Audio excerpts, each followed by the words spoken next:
And we welcome in Robert S. Kaplan.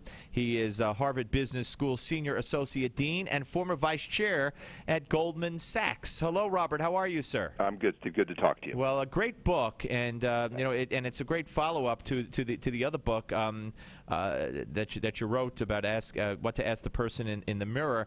And I think it's so important now, as I said, because so many people, are changing careers because they're forced to change careers. So let me ask you.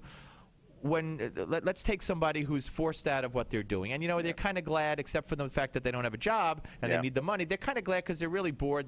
They really want to do what they always wanted to do, but how do they know what it is, and how do they know that they can do it? Yeah, and part of the benefit of writing this book is it makes people realize after reading it that if they're struggling with this, they're not alone. Everybody struggles with this. Now, a lot of people who are forced out of their jobs, I talk to a lot of those people, and the reality is that is a tough situation and a tough thing to get over. And what I try to do with people as much as possible is you got to try to step back, get some perspective, figure out and reassess what are my strengths and weaknesses, what do I like to do, and then in this economy, the hard part is what's available. And listen, above all else, you've got to be practical. And sometimes you make the best of a tough situation, so you've got to assess what is out there. But I do believe you'll do better even in the job interview for that next job if you have a better grip on what you're good at, what you love, and match it to the big needs of that job. It's much more impressive to a person interviewing you if you've thought all that through. Now, what about the young adult or the high school senior or the college freshman or sophomore who are, they're forced to pick a major eventually, and how on that level, which is completely a different situation, how does someone know? I mean, as a kid, as a youngster, you have so many interests. Do you go with what you think will make you the most money? Do you go with what you think is the easiest, or that you have the best shot at succeeding in? The biggest thing I try to do with kids that are in college or in graduate school is don't waste the summers. Use the summers. Try things. Do it for free if you have to.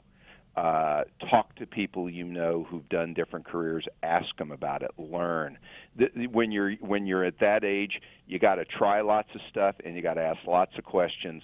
And don't pass up opportunities to talk to friends of your parents and others and understand what it really means to do that job. And a lot of people never do that, or they're too bashful, or they think they're annoying people to ask their opinion. The truth is most adults are very flattered and are very willing to help, but you got to ask. You got to ask them the question. No, that's a good point. And, I started my career with an internship, as so many people I know in this business have, and probably true in other businesses. Robert, what you're really meant to do, how many people do you believe actually get to do what they're really meant to do? Well, there's the fact of the matter is, I think human beings, all of us, make the best of whatever we're doing. The only thing I would say is talk to somebody who does well or performs at a high level for a number of years. Invariably, they're going to tell you they like their job, and they're not kidding about it. Now, they don't like everything about their job, but there are certain aspects that they really love, and they try to arrange their life so they can focus most of their time in that job on the things that they love about it. And that's typical, by the way. It's not unusual. Now, they may not tell you they're making the most amount of money, but I'll tell you they seem the happiest and they get the most satisfaction. I think over a long period of time they ultimately do better financially, even though they may go for an intervening years where they don't make the most amount of money. But the fact of the matter is, nobody's got it perfect, right. And no one ever ultimately gets it figured out, because if you love what you're doing, the world changes, the environment changes, your job changes, you change, and then lo and behold, you got to look again. So this is a never-ending process. And that's why I deal with a lot of people who are 65 years old and they're now retired and they're not happy. And they're trying to figure out what nonprofit can they be involved in. Right, they need fulfillment, right. Everybody wants to be loved, needed, wanted. Nobody wants to be irrelevant. Everybody wants to be relevant in some ways. And this is a never-ending effort to do things that add value to others. That people ultimately get a lot of satisfaction at. They may not realize that that's how they're going to feel, but they really, really do. Well, if you're looking for guidance, no matter what age you are, or if you have a youngster in college or high school or whatever, this book is really for everybody. What You're Really Meant to Do: A Roadmap for Reaching Your Unique Potential. Robert Stephen Kaplan.